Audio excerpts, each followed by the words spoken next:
All right, good morning, everybody. So I did one of these. I said, I guess I'll say welcome to the DSO Technology Summit. I did this about a couple weeks ago. I came out and screwed with everybody. I said, well, welcome to the session on infection control. And it was all business people. And it was like priceless to see their faces. And I said, no, we're going to talk about non-competes or something. But it's a little too early. If it's 9 or 10 o'clock, we can do that. It's just too early for that. But so welcome. This is a really good workshop. We've got a lot of good content today. We're going to cover a lot of material. I'm going to start by thanking Sunset Technologies for putting this on again. I think this is probably the fourth year that we've been down here, and it's grown every single year, and it's really got a really important audience on important stuff.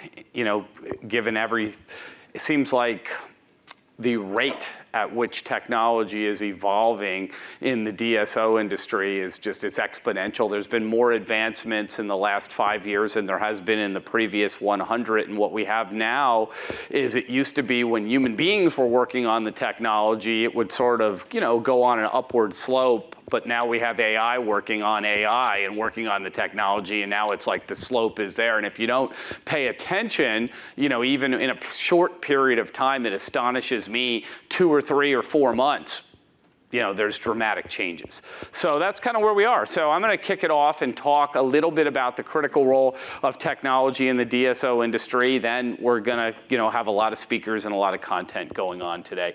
This is a presentation, a much longer presentation I did. I'm going to do something interesting. I took a longer presentation that I did on the overall update on the DSO industry, and I've annotated the parts about technology, because when I go through my normal presentation that maybe is an hour, I think we've got 30 minutes or something today, but normally go through an hour, I cover a lot of issues, in the course of the entire update of the entire DSO industry, but so much of it involves integration of technology, adoption of the technology, leveraging technology. So I kind of took that presentation and I annotated all the technology portions, and we're gonna sort of go through it. So it's sort of a little different presentation than I've done before. It is the traditional presentation, but we're going to highlight the technology portions for today. But you start with the dinosaurs. The reason the dinosaurs are there, and some of you may have heard me give a little version of this if you went to Dykema or some other events, but my baby niece asked me to help her with a report on dinosaurs. We did get an A. I'm not sure if you're supposed to use AI in the 3rd grade, but we did.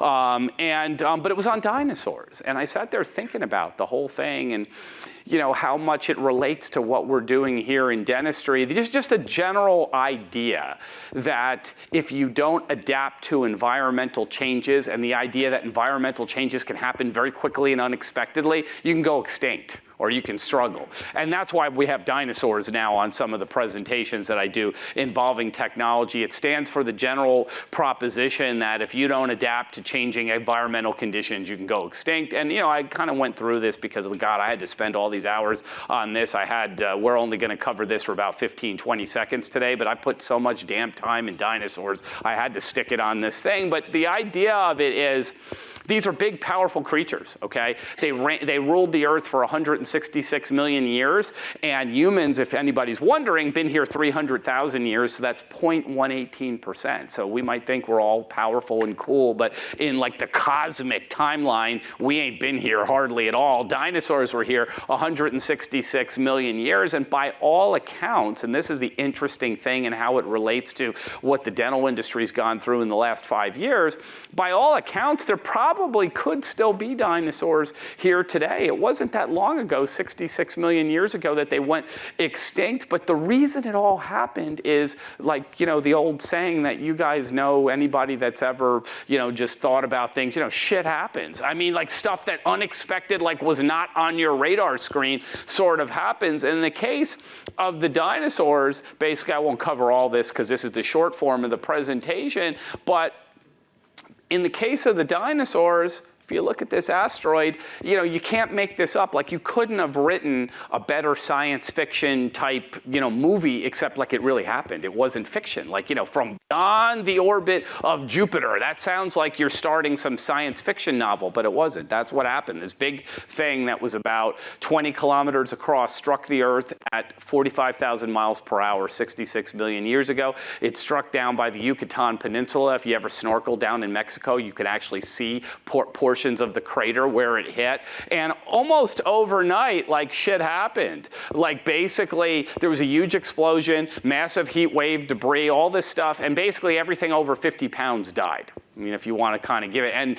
And the reason that the dinosaurs couldn't adapt to this is it blocked the sun. Basically, the plants died, the shit that ate the plants died, the shit that ate the stuff that ate the plants died, and there was only sort of, a group of, at that point in time, irrelevant creatures that basically ran for their lives for hundreds of thousands of years, and nobody paid any attention to them. They were called mammals. But the difference is, when the sun was blocked and there was a lot of limited food supply, they all were under 50 pounds, and they were fast, and they were able to sort of thrive in the new environment. And a subset of mammals called primates eventually took over the Earth because they became self-aware and were able to thrive in that environment. The dinosaurs were not.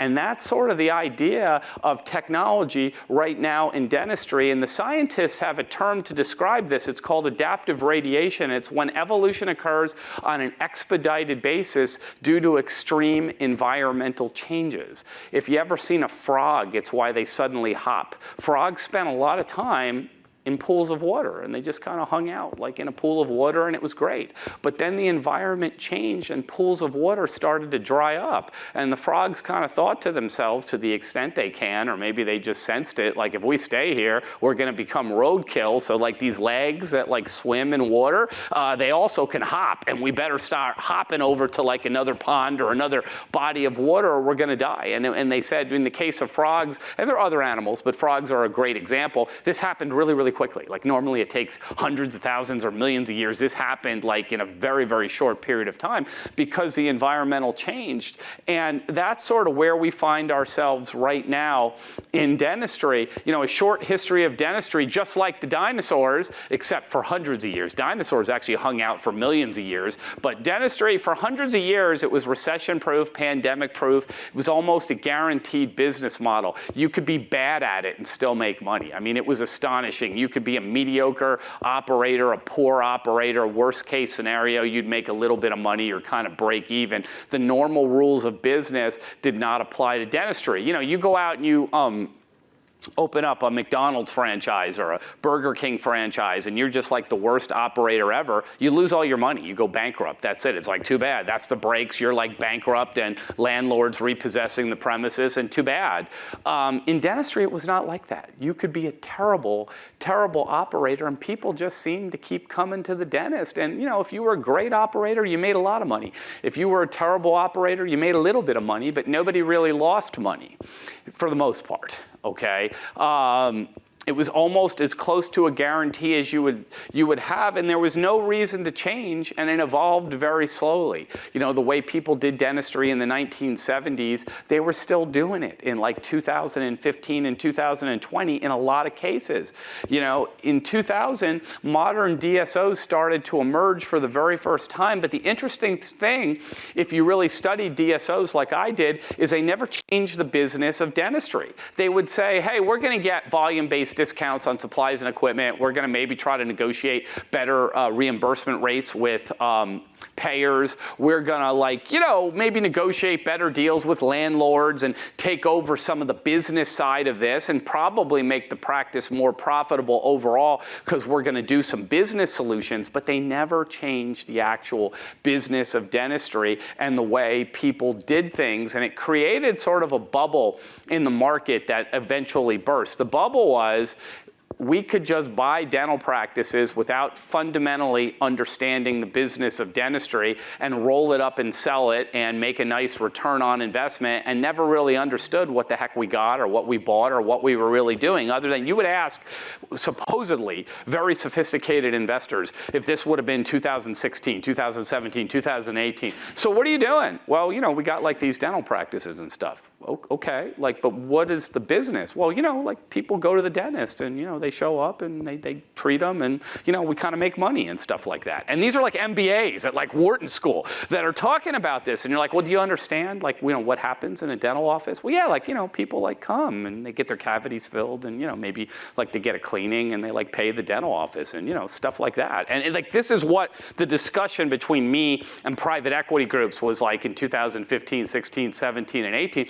And the problem is when you buy something and you don't really understand what you bought, it can often become like game of musical chairs. When the music stops, you're not really sure what you have. And the pre-2020 mission statement, it's kind of embarrassing to read this to you now, but we live this. It's like if you ever go back to like the 1980s or something, or some people might be too young here, but you know, you look at like what you wore in like your high school yearbook and you're like, oh my God, like I don't want to go over that now. That's kind of how I feel reading this mission statement to you guys now, because obviously given everything that's happened since 2020, it's kind of like embarrassing. This is like looking at, you know, some bad hair day or something. But, you know, the pre-mission statement was to increase EBITDA through M&A and de novos for 3 to 5 years using cheap money while maintaining and preserving the existing operations, and then seeking the next buyer for a large return on investment in a white-hot M&A market. That was the pre-2020 mission statement. And we're leading to why technology is critical,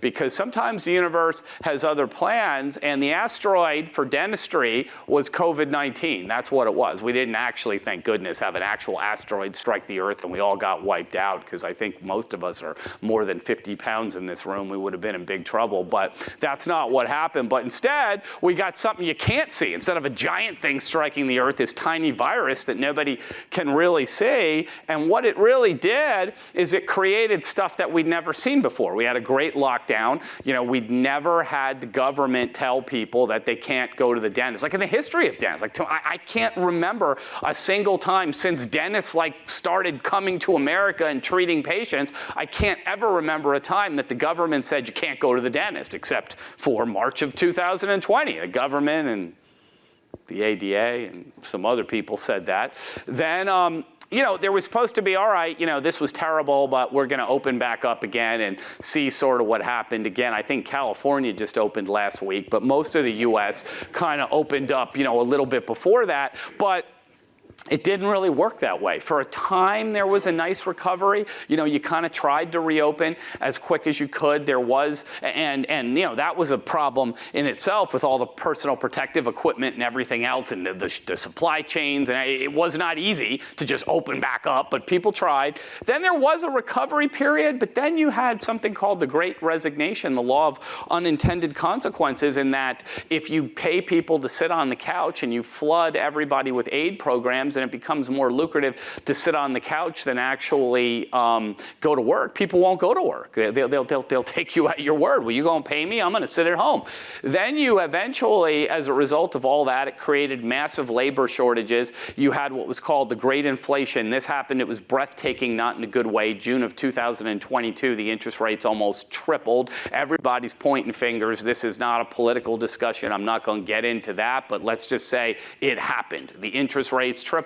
Whether it was the COVID aid programs, whether it was war, global unrest, bad policies, who knows, but it tripled. That created great uncertainty, a great M&A drought. Remember the mission statement, we went, you're going to buy as much stuff as you can. Well, now you can't buy stuff anymore, or you got to buy a lot less than you ever could buy before, because the interest rates are triple and the market conditions are very uncertain. And then we had finally, you know, a new presidential election, a lot of optimism. Everybody thought, hey, the interest rates are going to to go down, which they did a little bit at the end of last year, and everything's going to get fired back up. And then we just decided to get into trade wars with pretty much most of the developed world. None of the global conflicts ended this year. Some of them got worse. So for this reason, this is kind of where we find ourselves. And that's why technology has become sort of, the savior in a situation like this, where there's no M&A going on, expenses go up. I mean, if you look, this is the unnatural condition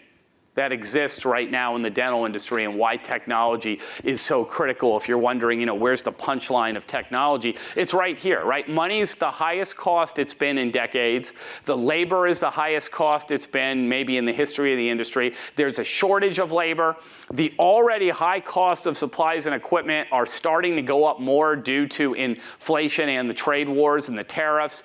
But here's the thing, why dentistry lives in an unnatural condition. Reimbursement rates remain flat. Anybody that deals with anybody, like in America in the economy, like your pipes break, you got to call a plumber up. You call the plumber up, the plumber says, well, look, I'll come to your house, but fuel came up, I got to hit you with a $25 surcharge or a $30 surcharge because fuel went up, and just nothing I can do. I got to pass that along to you. Or there's a tariff, or there's a charge, or you're in like I was in last week, you're in a car in New York City headed down there, and they got like their $9 they're like, well, sorry, the cost of a limo now went up by $9 because we got to pay the city of New York $9 to go to Midtown, so you got to pay us $9, or maybe you got to pay $10. Maybe they tack on an extra $1 or something to the whole thing. That's the way normal business works. Dentistry lives in this unnatural state where all of these costs somehow go up, but reimbursement rates remain flat, and EBITDA is going down. I mean, it's a very dangerous, precarious,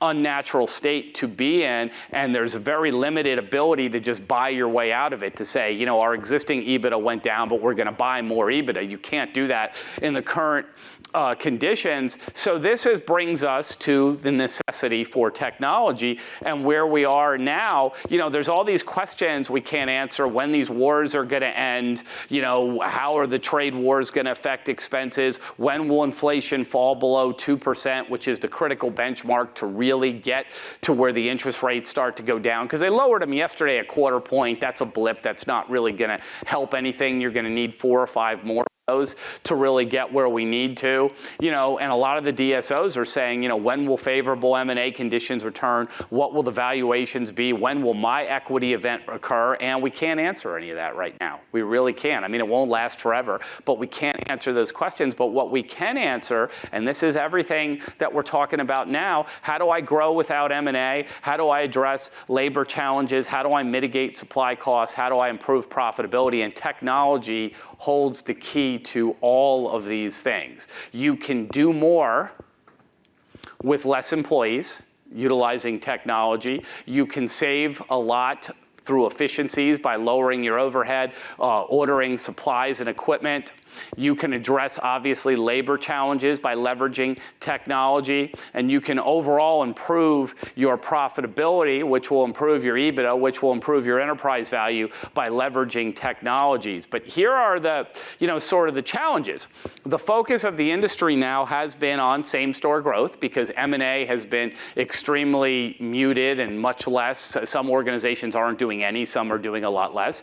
But here's the thing that we find that we all have to come together, and I hope we're going to talk a lot about today, to overcome. The principal challenges right now with respect to adopting new technology is, first and foremost, change management and education.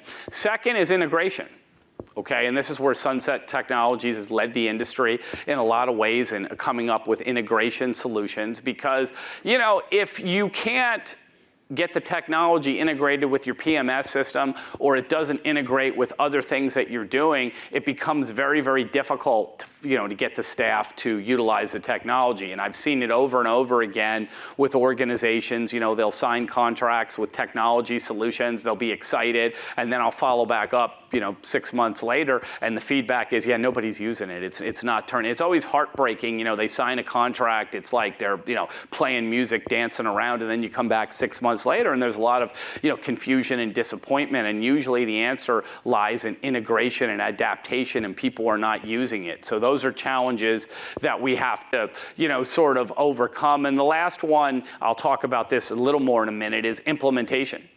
Okay, if you've got a technology solution or you're looking at a technology solution, you have to have an implementation plan or it's a fool's errand and you're setting yourself up for failure. And what I'm counseling now, I think I'm advising 24 dental technology companies. My advice is if you're the technology company and you're the one that relies on somebody purchasing your solution, you better come up with the implementation plan. Don't leave your fate in the hands of somebody else because, the DSOs have a lot of priorities. Everybody's scrambling. These are very, very tough market conditions. And quite frankly, some of the middle management at the DSOs, they're not trained in this stuff. They barely understand how the stuff even operates, and how are they going to come up with an implementation plan? So for all the technology solutions here, it's incumbent upon you to partner with the DSO and come up with an implementation solution, or we're going to struggle with this stuff. But the DSO mission statement right now for 2025, which I'm not embarrassed about, this is where we are, is to provide the highest quality patient care and best possible culture while deploying highly selective M&A and de novo strategies, and then this is it, while also leveraging technology and business innovations to streamline operations, create same-store growth and new lines of business, and maximize the enterprise value in a selective and competitive M&A market. That's where we are today. No more of this, just buy more stuff and hope for the best. This is where we are right now. One important lesson, a lot of lessons, but is leveraging technology is essential to success. This is a bigger presentation that I do, but I want you to see that's right front. When I go to DSO executives and I make this presentation, one of the things that I say among all these other things is leveraging technology is essential to success. The anatomy of a failing DSO, I make this presentation, lots and lots of stuff, don't have time to go through all of it, but one of the elements of a failing DSO, and the purpose of us today is fails to leverage technology.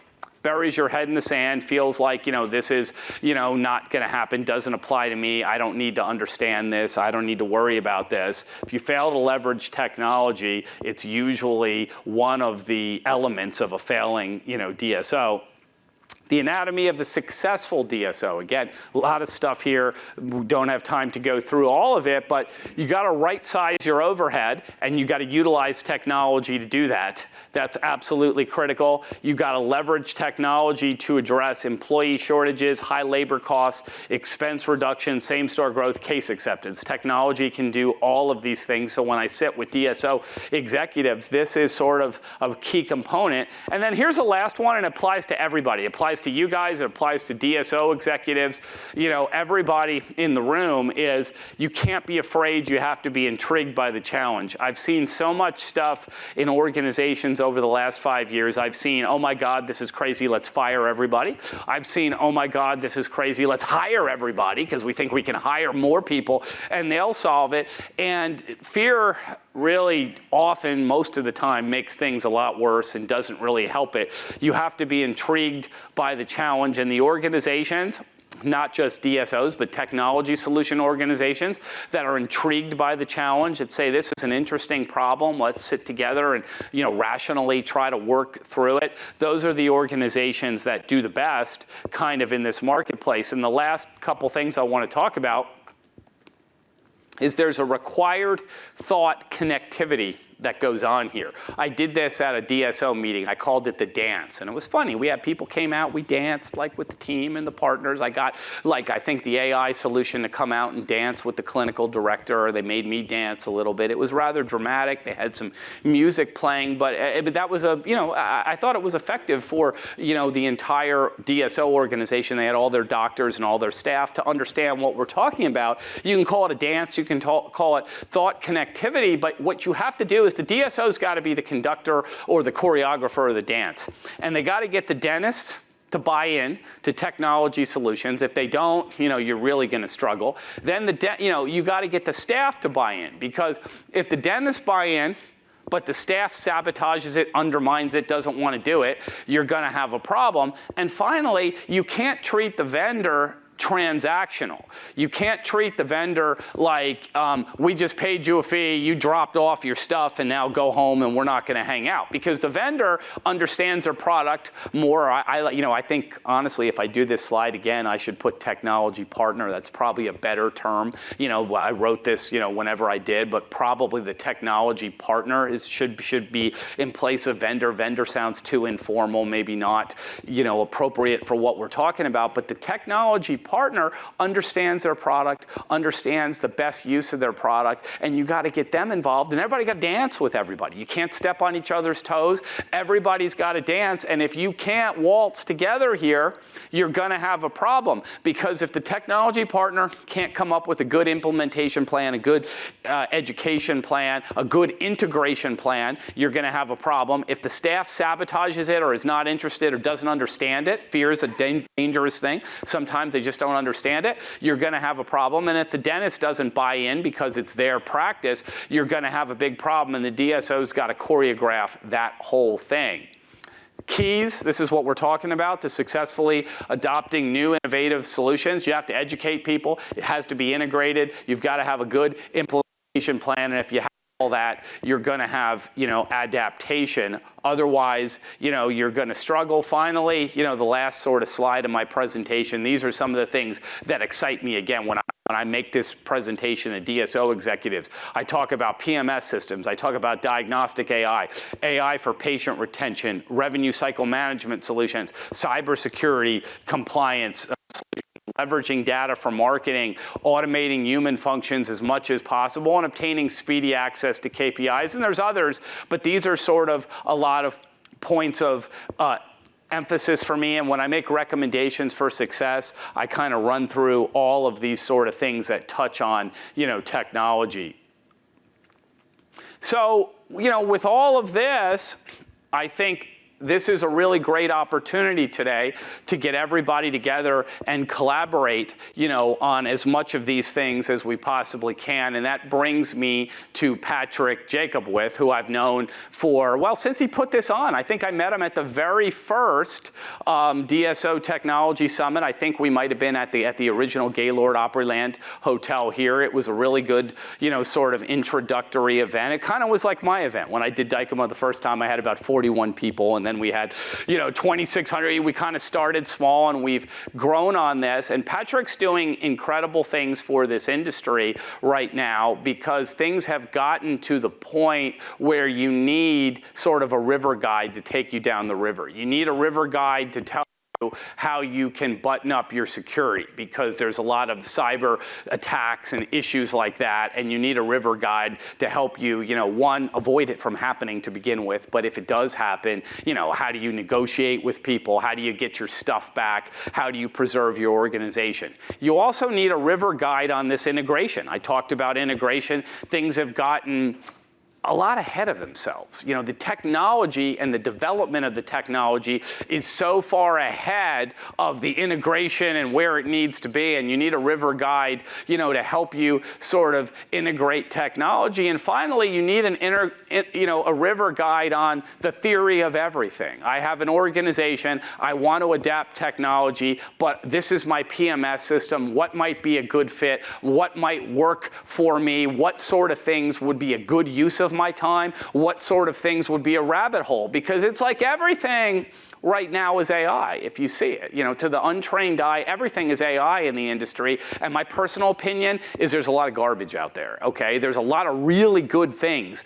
okay? Some are obvious to you, like, diagnostic AI, we're gonna catch more cases that the naked eye can't catch. That's so obvious to me, and, most organizations can get around that. Others are more subtle, like things that can help your organization, but it wouldn't be noticeable to you. A lot of this is in the procurement or the revenue cycle management or automation of other tasks. So you need a river guide to be able to look at your organization and say, this is what you want to spend your time on. This is what you want to block out. And Sunset Technologies and Patrick have been doing this, for a very long time. They understand the space. Patrick's a lawyer by training, like me. He doesn't lead with that because, that's not where it's really at. Business is really where it's at. I really like what Sunset Technologies is doing. I never get tired of listening to Patrick, and it is my pleasure to introduce him here for the opening address. So Patrick, come on up here, and thank you again for having me this morning, letting me talk.